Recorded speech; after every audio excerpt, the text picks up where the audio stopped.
সালাম আলাইকুম গাইস, এই যে দেখেন আজকা মুরগি এটা রান্তাছি। মুরগিটি সব চুলার নিচে দিব দিয়ে এই যে দেখেন সব ময় মশলা একখানে দিয়ে লেছি। এই দেখেন সব মশলা একখানে দিয়ে লেছি।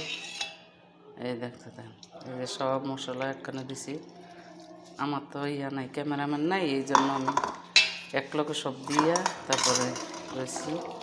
এই দেখেন এই দিনের মানে সব মিক্স করুম কইরা এরপরে দি চুলার নিচে দিব।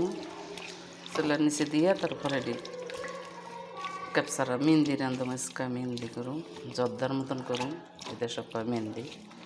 তো এই যে দেখেন আজকা রান্ধুম। এই যে জেতুনের তেল দিছি, জেতুনের তেল দিয়ে এটার মানে মিক্সার করছি, লেমু দিছি, যত মশলা আছে সব মশলা দিছি।